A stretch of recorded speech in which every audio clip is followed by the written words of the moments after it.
January 31, 1991. Khafji, Saudi Arabia. Darkness fell, but danger moved faster than the night itself. The town of Khafji, modest and quiet, sat on the edge of the desert, near the Kuwaiti border. Its narrow streets and low buildings were blanketed in silence.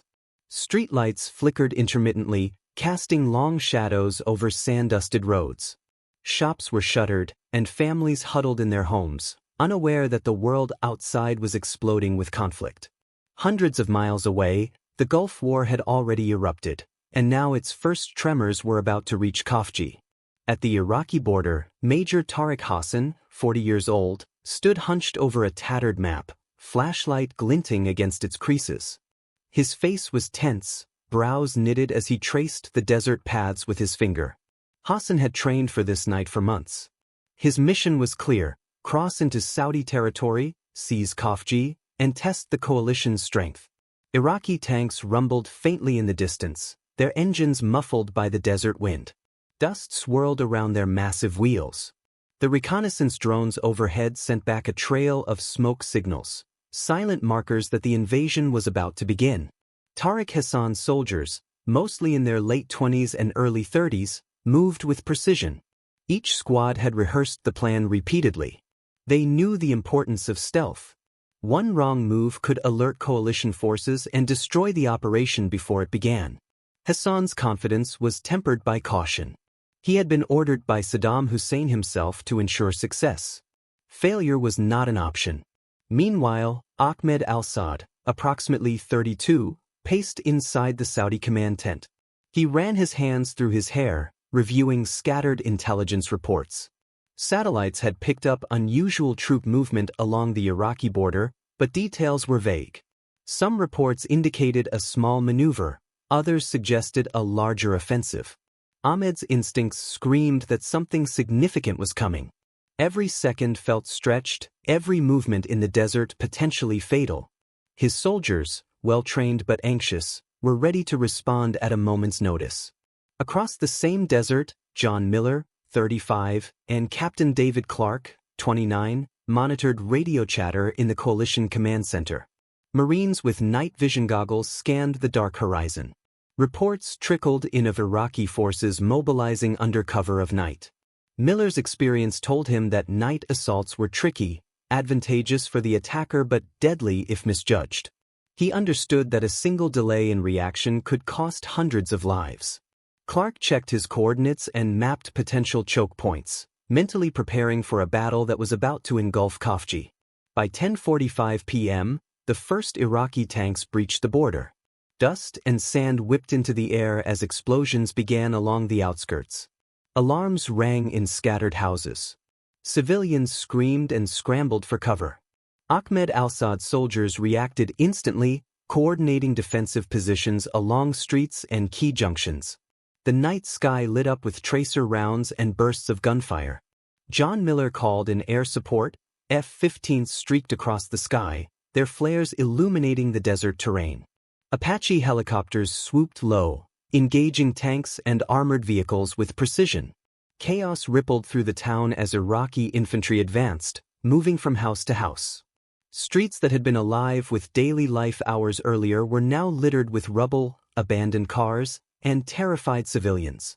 Families hid under furniture, in basements, or behind walls, clutching children as the first volleys of the battle tore through homes. Every corner held danger. Every movement was a calculated risk. By midnight, Iraqi forces had infiltrated Khafji itself. Tanks crushed walls and streets alike, their treads leaving scars across the town's fragile infrastructure. Smoke from burning vehicles mingled with the scent of gunpowder, and the surreal reality of war unfolded under the starry sky. Coalition forces, though outnumbered in certain pockets, reacted with speed and precision. Defensive positions were reinforced, ambushes set, and snipers readied on rooftops to slow the enemy's advance. Despite the chaos, Ahmed al-Saad remained calm, issuing orders with clarity, directing his soldiers to protect civilians while countering the Iraqi push. John Miller and Captain Clark coordinated with air support, constantly adjusting for movement and intelligence updates. Coalition forces were on edge, One miscalculation could allow Iraqi forces to consolidate control, potentially capturing the town entirely. In the heart of Khafji, as Iraqi forces pushed deeper into the city, Ahmed noticed something unsettling. Patterns of movement, sudden retreats, and concentrated attacks suggested a hidden layer to the Iraqi plan. Tariq Hassan was not simply advancing. He was testing, probing, and preparing something larger. The realization struck Ahmed hard. This night could transform into a nightmare the coalition had never anticipated. Every sound, the crack of gunfire, the roar of tanks, the shriek of helicopters, told a story of danger, courage, and calculated strategy. Khafji had become a chessboard of life and death, with civilians trapped at the center. The town's survival depended on split-second decisions, relentless coordination, and the bravery of soldiers on both sides. As midnight deepened, the night of Khafji stretched on, the desert wind carrying the echoes of war. Ahmed's mind raced. Every second was critical. Every soldier's move mattered. And hidden in the shadows, Tariq Hassan's secret plan was waiting to unfold, threatening to change the course of the battle, and possibly the Gulf War itself. January 31, 1991, 11:30 p.m.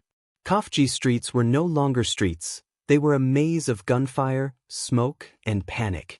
The town, small but strategically positioned near the Kuwaiti border, had been plunged into chaos within the hour. Tanks and armored personnel carriers rumbled through the sand-swept avenues, kicking up clouds of dust that mixed with smoke from burning vehicles. Explosions shattered walls, sending bricks and glass flying across the streets. The once quiet town had become a deadly labyrinth. Iraqi soldiers, mostly in their late 20s and early 30s, moved with ruthless efficiency. Major Tariq Hassan, 40, signaled orders with rapid hand gestures and shouted commands above the roar of engines and gunfire. His voice carried authority, driving his units forward. Every street corner was a potential ambush, every building could hide snipers. He knew they had hours to secure the town before coalition forces could react fully. Failure was not an option. Inside a partially destroyed home, civilians huddled in terror. Women and children clung to one another as walls shook with each nearby explosion. Fathers tried to shield their families, whispering prayers over the chaos. The acrid stench of fuel and gunpowder filled their lungs, and the night seemed endless. Smoke from distant fires obscured the faint desert stars, turning Khafji into a surreal battlefield where survival was uncertain. Outside, Ahmed al-Sad, 32, moved swiftly through the streets, coordinating a defensive perimeter. His soldiers, Saudi army troops trained for urban combat, took positions on rooftops, behind low walls, and within narrow alleys. Machine guns spat bullets, picking off Iraqi soldiers moving in predictable formations. Ahmed's tactical mind calculated each possibility: flank the tanks, channel infantry into kill zones, protect civilians. The stakes were immense, and every second could tip the balance of the battle. Meanwhile, John Miller, 35, and Captain David Clark, 29, directed coalition air support with precision. F-15s sliced through the night sky, flares illuminating the desert and burning streets below. Apache helicopters swooped low, engaging Iraqi tanks with rockets that detonated in showers of fire and smoke. Communication between air and ground units was critical, every command transmitted with urgency. A single miscalculation could strike civilians or friendly troops, and both men knew the consequences were deadly. Despite the coalition's coordinated defense, Iraqi forces pressed forward. They had the advantage in numbers, heavy armor, and the audacity of their night assault. Infantry squads advanced with calculated aggression, tanks barreling down streets, forcing coalition soldiers to respond with split-second precision. Each house they attempted to secure became a bloody contest of wills. Improvised traps, hidden explosives, wire snares, and barricades slowed the Iraqi advance, and skilled snipers made every street movement costly.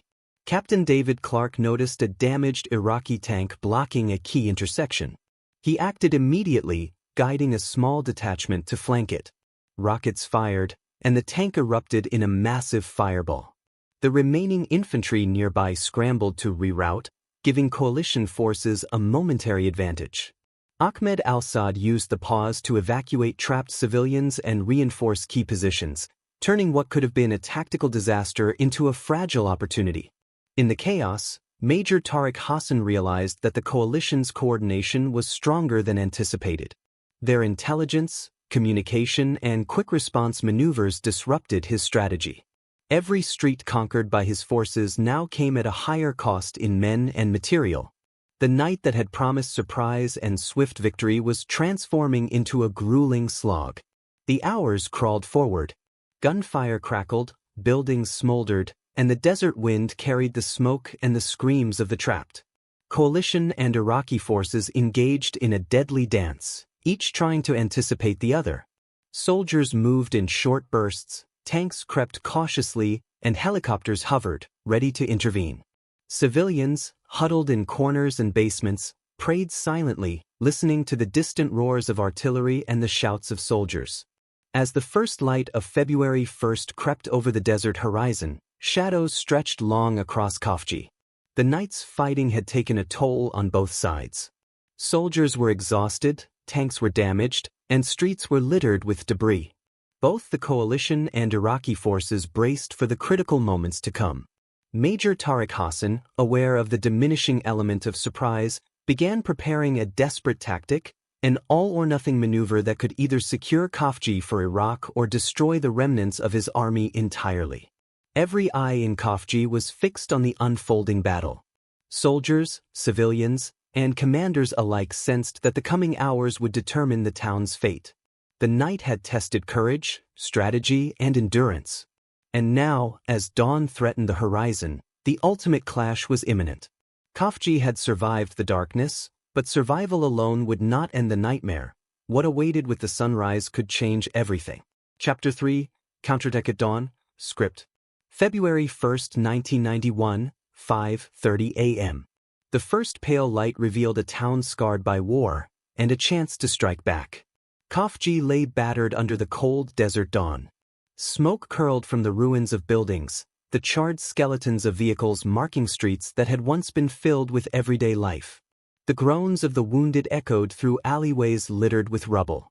Small fires burned in the early light, casting long shadows across shattered walls. The Iraqi forces that had advanced under cover of night now stood exposed, their tanks and infantry vulnerable in the morning haze.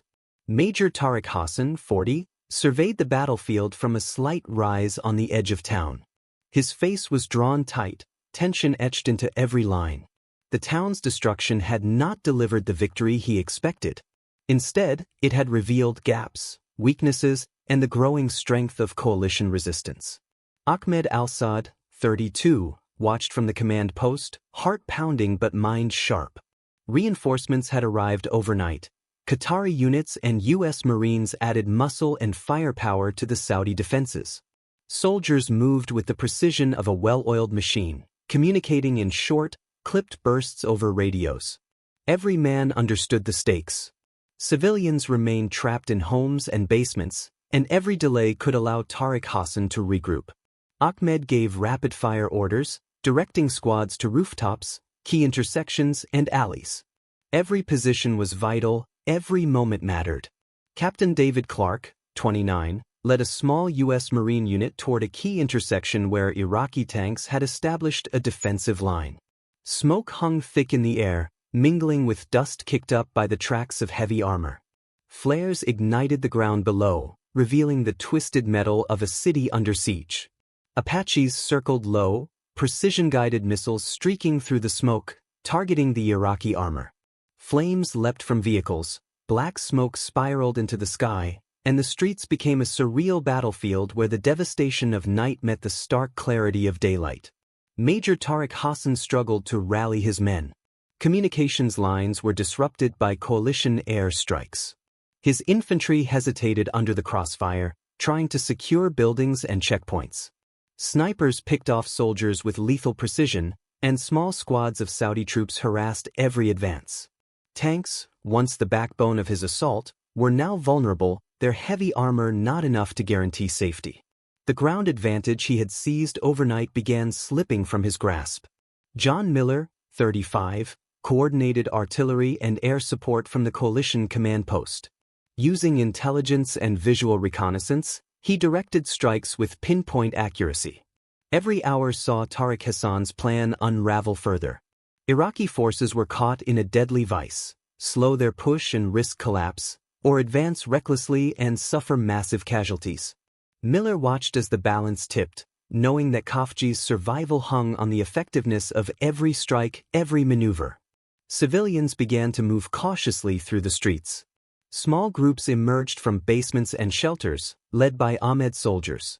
Mothers held children tightly, elders shuffled carefully over debris-strewn streets, and frightened men carried whatever belongings they could salvage. Amid the fire and smoke, hope flickered. Khafji, though battered, was showing signs of resilience. Soldiers and civilians alike understood that this was not just a fight for the town, it was a fight for survival. Tariq Hassan, refusing to accept defeat, signaled a desperate last maneuver. Concentrating his remaining forces toward the town center, he sought to break the coalition lines and regain momentum. Tanks and infantry moved with grim determination, aware that failure could mean annihilation. Streets that had already seen bloodshed were about to witness more. Every step, every decision, every shot mattered. The coalition anticipated the move. Saudi troops, Qatari units, and U.S. Marines repositioned, creating a web of overlapping fields of fire. Air support hovered in strategic positions, ready to strike at the first sign of advancement. The stakes were absolute. The outcome of this concentrated strike would determine control of Khafji.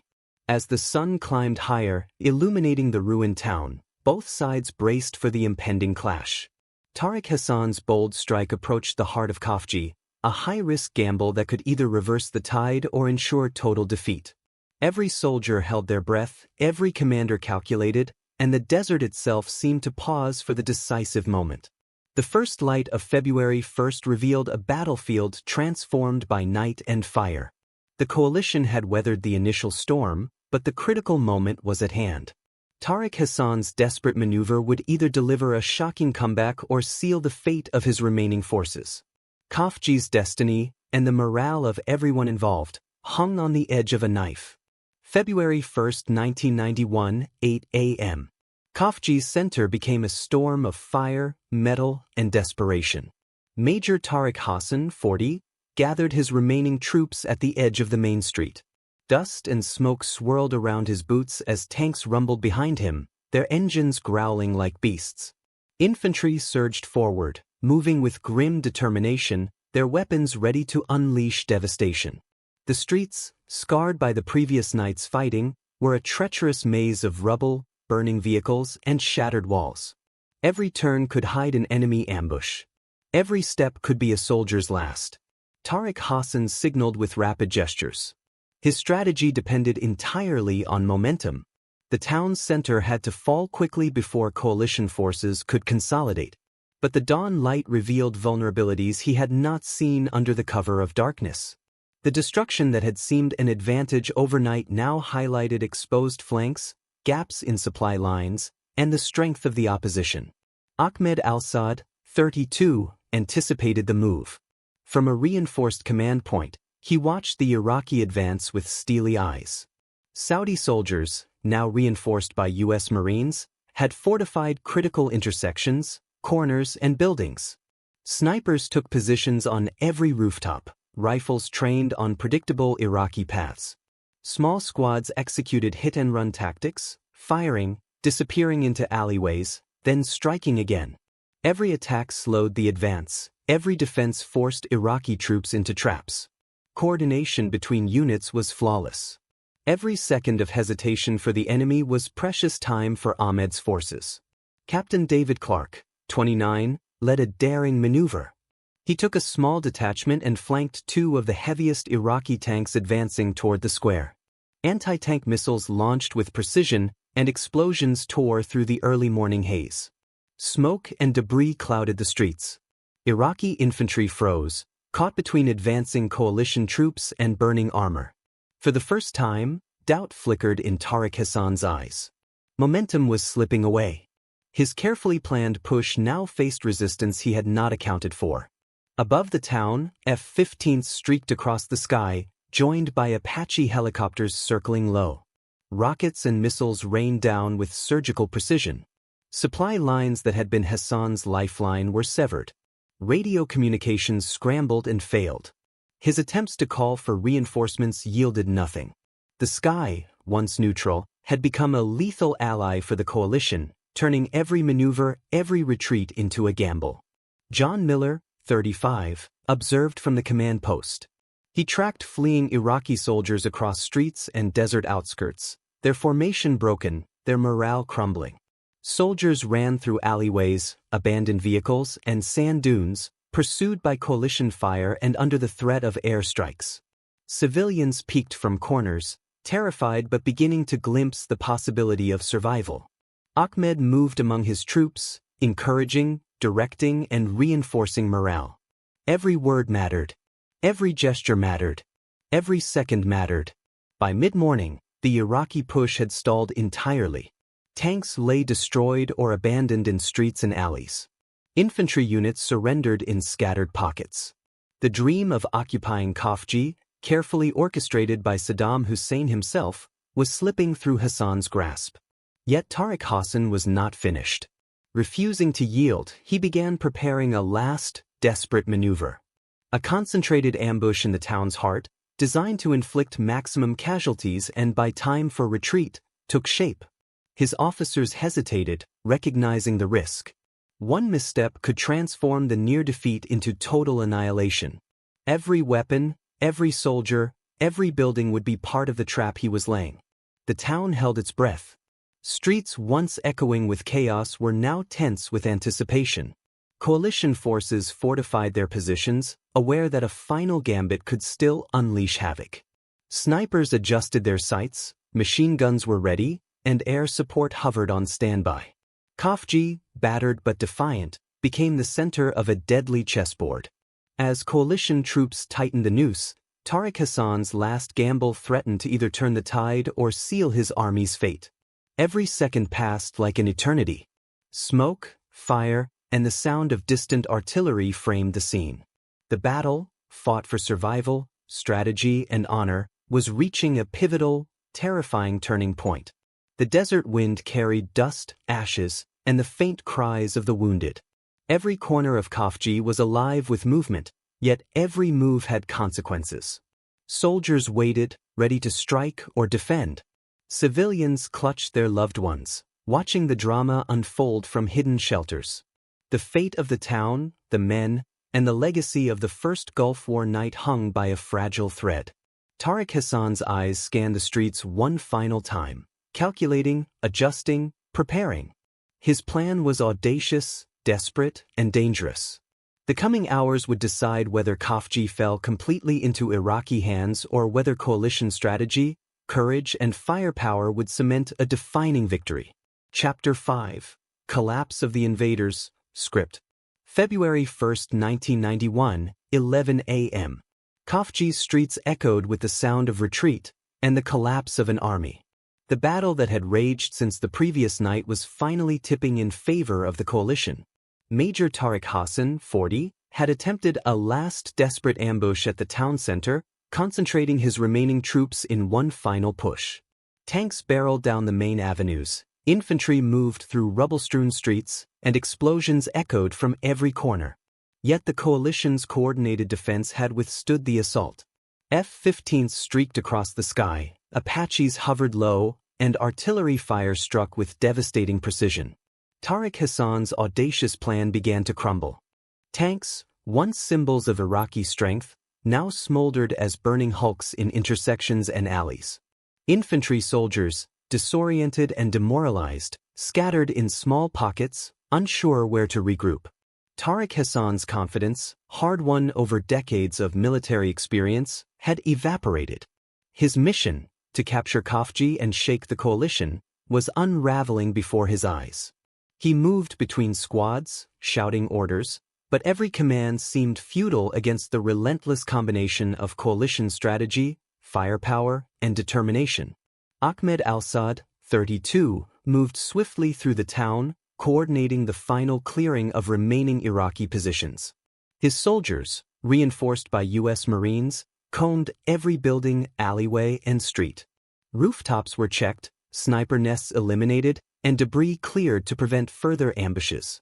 Coordination was flawless. Communication crackled over radios as soldiers relayed movements, ensured civilians were safe, and identified remaining threats. The liberation of Khafji was underway, but danger lingered. Hidden snipers, unexploded ordnance, and improvised traps posed constant threats. Every movement required precision and vigilance. Captain David Clark, 29, led a squad to secure the western sector of Khafji. The streets were chaotic, littered with debris and abandoned Iraqi equipment. Explosions punctuated the clearing operations as abandoned ordnance ignited unpredictably. Clark's Marines advanced methodically, neutralizing threats while guiding trapped civilians to safety. Mothers clutched children as soldiers helped them across streets once defined by chaos. Signs of order began to emerge, but the scars of battle were undeniable. Walls riddled with bullet holes, vehicles destroyed, and streets lined with rubble. John Miller, 35, monitored the broader battlefield, coordinating coalition air support to prevent any regrouping of Tariq Hassan's remaining forces. Flares illuminated the desert outskirts, revealing fleeing Iraqi soldiers attempting to escape across open terrain. Artillery strikes and Apache helicopters made retreat nearly impossible. Iraqi units, once advancing with audacity and confidence, were now cornered, disoriented, and fragmented. Every attempt to reorganize was met with crushing force. In the town's central square, Ahmed addressed his exhausted soldiers. Their determination and courage had turned the tide. Civilians, cautiously emerging from basements and shelters, witnessed the end of the occupation. Relief was visible on their faces, though fear still lingered. Families reunited amid streets scarred by relentless fighting. The destruction of Khafji was undeniable, homes reduced to rubble, markets looted or burned, and vehicles left twisted and smoking. Yet the town had survived. Meanwhile, Major Tariq Hassan, fully aware that further resistance was futile, ordered his remaining troops to surrender. Weapons were laid down under the watchful eyes of coalition forces. The humiliation for Iraq was complete. Saddam Hussein's carefully orchestrated plan had failed. The audacity of the invasion had been countered by coordination, air superiority, and the resilience of defenders. Khafji had become a symbol of coalition strength and Iraqi miscalculation. The first full day of February saw Khafji firmly under coalition control. Streets that had been battlefields now began the slow process of returning to life. Medical teams treated the wounded, engineers cleared debris, and soldiers ensured that no hidden threats remained. The town's defense, combined with relentless air support and precise coordination, had thwarted one of Iraq's boldest attempts during the Gulf War. Even as the smoke cleared and the last pockets of resistance surrendered, coalition commanders knew this victory was only the beginning. Saddam Hussein's ambitions extended far beyond Khafji, and the wrath of his regime would not be confined to a single town.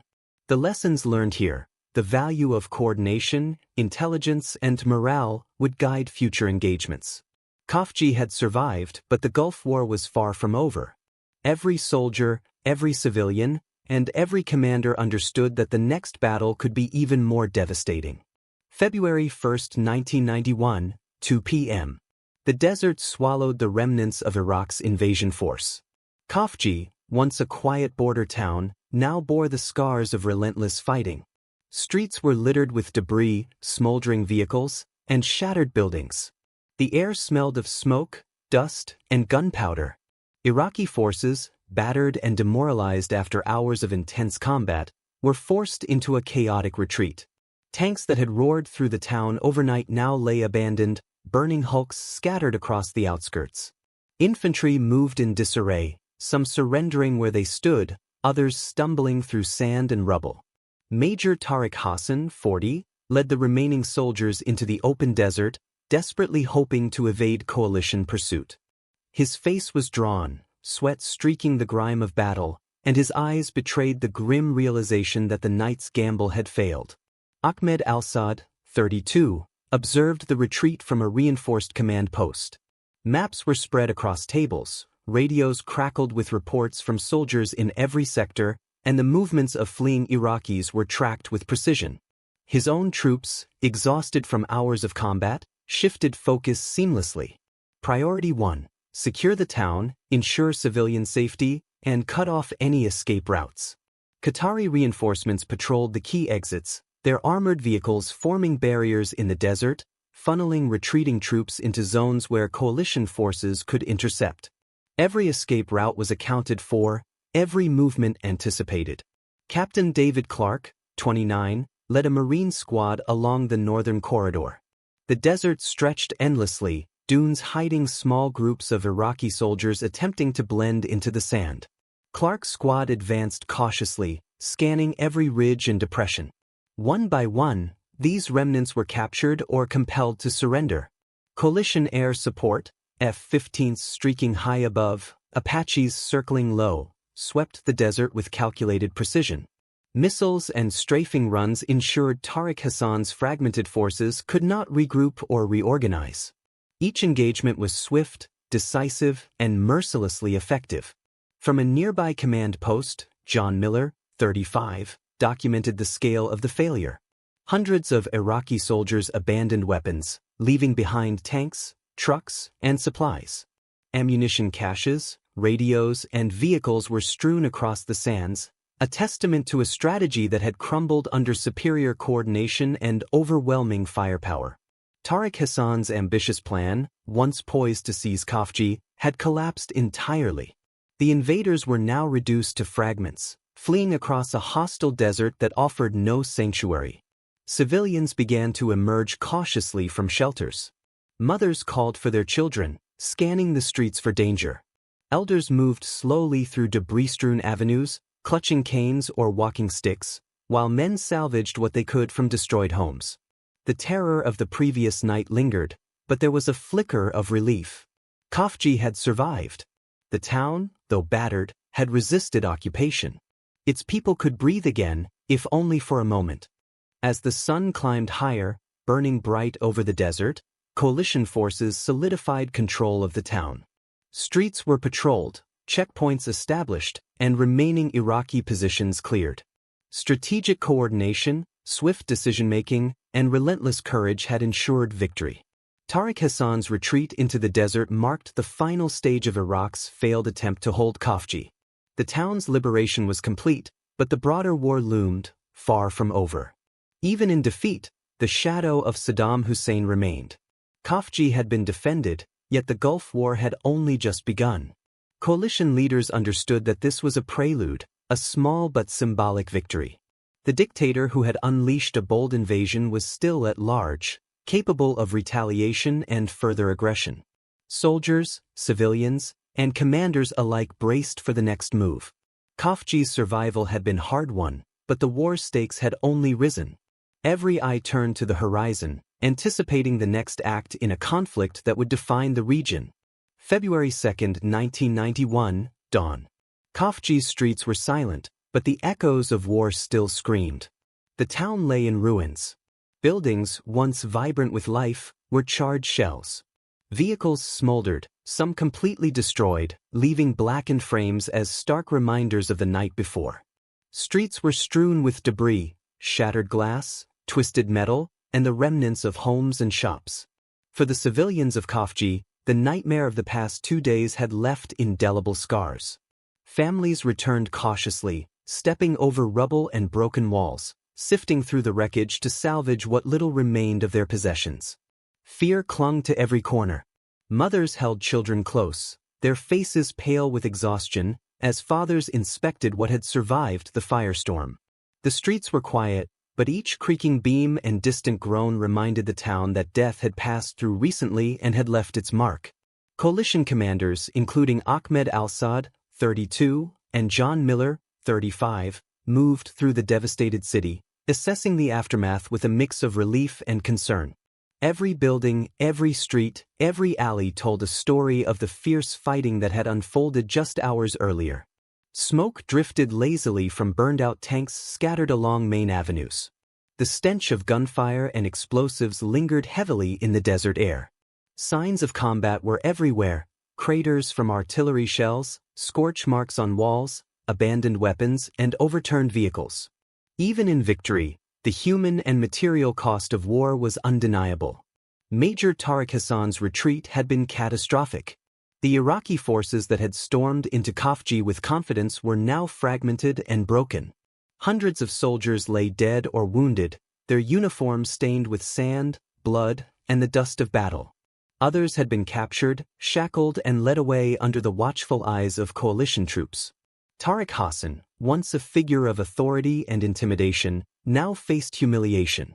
His plan, meticulously orchestrated, had collapsed under coalition precision, air superiority, and relentless defensive operations. Saddam Hussein's bold gamble aimed at seizing a foothold in Saudi Arabia had failed dramatically, exposing the vulnerabilities of his military machine. Captain David Clark, 29, led Marines in thorough clearing operations. They moved through each street, each building, cataloging abandoned Iraqi weapons, ammunition caches, and logistical supplies. Documents recovered from officers' packs revealed hasty orders, stretched supply lines, and evidence of overconfidence in the night assault. Coalition intelligence worked quickly, analyzing the captured materials to gain insight into Iraqi strategy, troop movements, and morale. Every recovered item painted a clear picture. Saddam's forces had been overextended and unprepared for the coordinated response they encountered in Khafji. Civilians began sharing their experiences of the battle. Stories of bravery intertwined with horror. Some recounted Saudi and U.S. soldiers breaking into homes to rescue families trapped by rubble or fire. Others described the relentless pounding of artillery and helicopters overhead, the deafening sounds that seemed to shake the very foundations of their homes. The human cost was immense. The city itself, though partially restored to order, had become a living testament to the ferocity of modern urban warfare, its streets, alleys, and homes bearing silent witness to courage, fear, and survival. As news of Khafji's successful defense spread across coalition lines, the psychological impact became apparent. The Iraqi military, once perceived as a fearsome and invincible force, had been exposed as vulnerable, disorganized, and susceptible to well-coordinated counterattacks. Saddam Hussein's aura of invincibility, cultivated through years of intimidation and prior military campaigns, had been tarnished. Yet he remained a dangerous adversary, capable of regrouping and striking elsewhere in the region with devastating effect. Despite the clear victory, coalition leaders understood that this was only a single battle in a much larger war. Khafji had served as a testing ground for strategy, technology, and leadership under fire. Lessons learned here: the coordination between ground troops and air support, the importance of intelligence, and the management of civilian safety would influence engagements in the coming days and weeks. Every tactical decision, every command executed during the battle, and every maneuver would carry weight in the unfolding Gulf War. Khafji's streets, though quiet, were alive with the quiet resilience of survival. Soldiers patrolled cautiously, civilians began cleaning what they could, and engineers worked to remove debris. Yet in Iraq, hidden from view, Saddam Hussein plotted his next move. The dictator, humiliated by the failure at Khafji, was already preparing retaliation, one that could ignite an even larger and bloodier confrontation in the desert. The Gulf War was escalating, and no one would emerge unscathed. Every soldier, every commander, and every civilian now understood a harsh truth. The war had only just begun, and the battles to come would demand even greater courage and resolve. February 2, 1991, evening. Baghdad seethed with disbelief. Khafji had resisted. Inside Saddam Hussein's sprawling palace, the air was thick with tension. Maps littered the floor, some marked with hand-drawn arrows, others annotated with calculations and troop movements.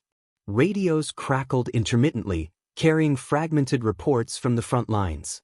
Aides whispered urgent updates, shuffling papers, adjusting maps, and exchanging nervous glances. The Iraqi president sat rigidly in his chair, his eyes sharp, absorbing the devastating news. Khafji, a small town on the Saudi border, had humiliated his army. Tanks destroyed, soldiers captured, and plans foiled.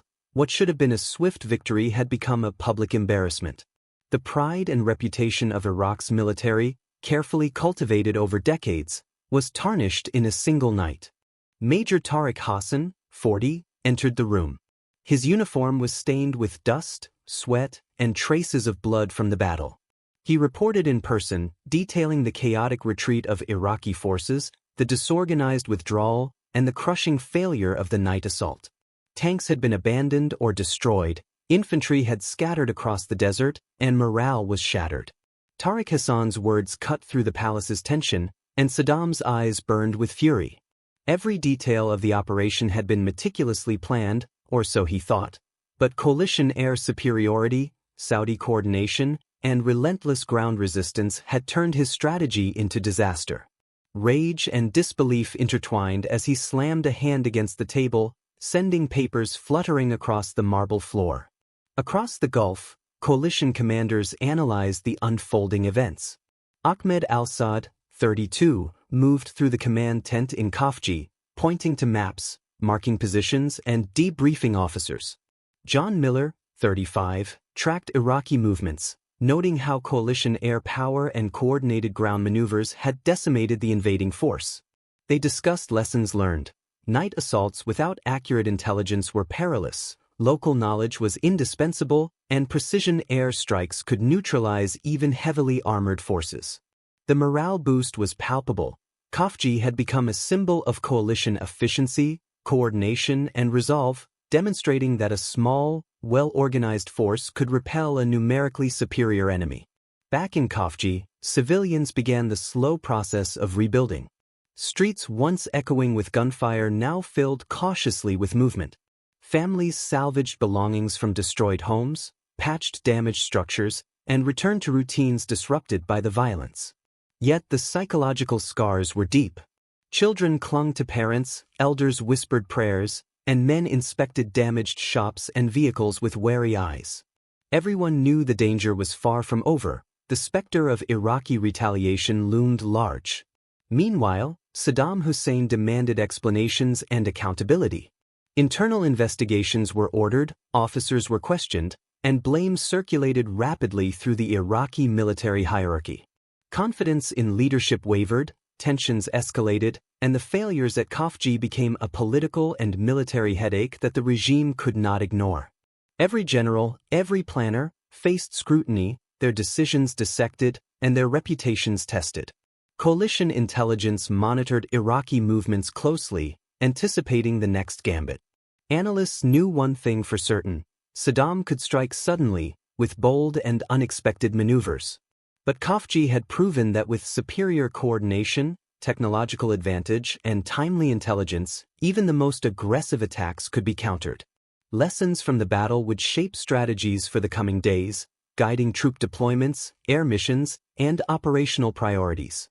As night fell over Baghdad, the palace lights cast long shadows across maps and tables. Saddam Hussein began plotting a countermeasure far more dangerous, a calculated attempt to regain honor and strike fear into the coalition. Every officer in the room understood the stakes. Failure was no longer an option, and Khafji had already set a precedent that could not be ignored. The Desert War had only just begun, and the next act promised even greater violence, cunning strategy, and high stakes for everyone involved. February 2, 1991, noon. Khafji stood battered, but victorious. The town, once engulfed in chaos and fear, now bore the quiet marks of survival. Streets still smelled of smoke and gunpowder, and buildings, though standing, were scarred with bullet holes, burned facades, and collapsed rooftops.